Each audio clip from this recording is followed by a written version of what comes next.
modal yang indah mendapat jeddah iko. Berarti korupsi penjago jeddah kita demo beko. Karena kurang semangat, saya ulangi dengan sebuah pantun. Sungguhlah enak menjadi orang kaya, duduk di sofa sambil minum kopi. Jawablah salam dari saya sebagai tanda Islam sejati. Assalamualaikum warahmatullahi wabarakatuh. Waalaikumsalam. Alhamdulillah. Itu kan lama didengarkan Bapak Ibu. Alhamdulillah. Alhamdulillahillazi lahu ma fis samawati wa ma fil ard wa lahu alhamdu fil akhirah wa huwal hakimul khabir. Asyhadu an la ilaha illallah wa asyhadu anna Muhammadan abduhu wa rasuluh allazi la nabiyya ba'da amma ba'd. Puji dan syukur kita panjatkan kehadirat Allah Subhanahu wa taala, di mana pada hari yang mulia ini kita masih diberikan bermacam-macam nikmat, di antaranya nikmat kesehatan, nikmat ihsan, nikmat iman serta nikmat Islam, sehingga kita bisa melangkahkan kaki dengan ikhlas ke acara yang kita selenggarakan pada siang hari ini.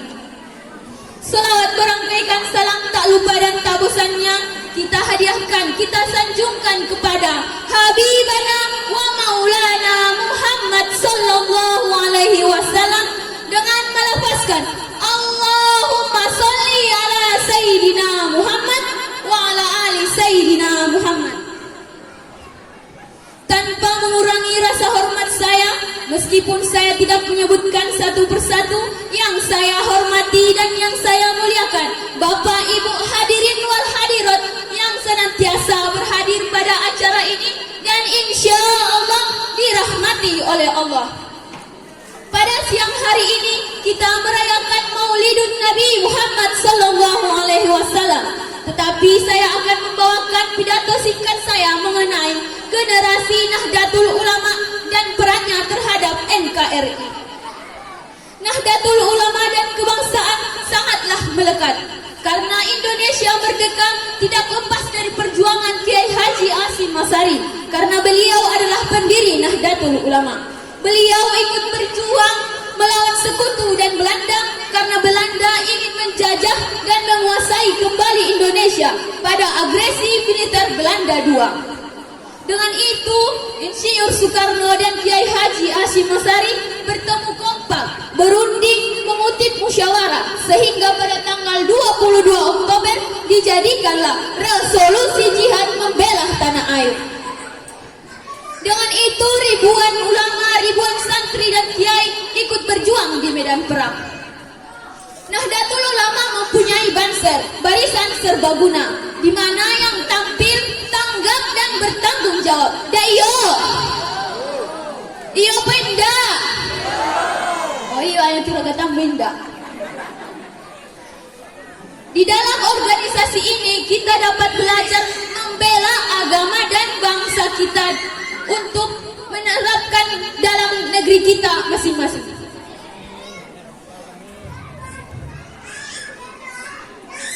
Pada zaman sekarang ini yang harus kita tingkatkan adalah kualitas pemudanya, karena tidak ada lagi peperangan. Dulu iya, kita harus menyiapkan fisik kita agar kuat dalam berperang. Lalu sekarang apa yang harus kita lakukan? Apakah kita harus diam saja melihat negeri kita dalam kekacauan? Baik tuanyo, yang harus kita lakukan yaitu kita harus mampu menjaga, melestarikan, mengembangkan agama kita. Karena yang kita hadapi sekarang ini bukan lagi Belanda, bukan lagi Jepang, bukan lagi Portugis atau Inggris, tapi yang kita hadapi saat ini adalah paham-paham yang masuk merusuk ke jiwa-jiwa kita, khususnya para pemuda Nahdlatul Ulama. Ini yang kita takutkan dan ini yang harus kita berantas. Kenapa? Ini yang akan menodai keyakinan para pemuda kita, sehingga muncullah kekacauan yang dapat memecah belah NKRI.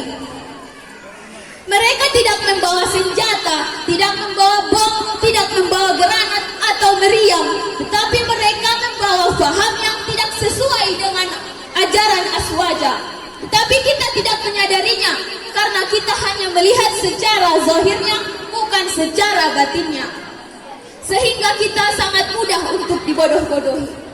Lalu kita sebagai pemuda khususnya yang ada di sini, apa yang harus kita lakukan? Apakah kita harus diam saja? Kita sebagai pemuda harusnya aktif. Contoh yang pertama, kita harus mampu mengembangkan ilmu agama kita, memperdalam, memperluas, agar kita tidak mudah dirasuki oleh paham-paham tersebut. Yang kedua, kita harus mampu mengikuti tabligh atau pengajian. Jangan menjadi pemuda yang ketika ada pengajian hilang entah kemana, dan ketika malam minggu, malam kiwat maju yang paling depan. Di zaman sekarang banyak kita lihat pemuda yang seperti itu. Ketika pengajian malah enak tidur, ketika malam minggu malah bonceng pacarnya jalan-jalan, habis duit bungkus kado, anniversary katanya.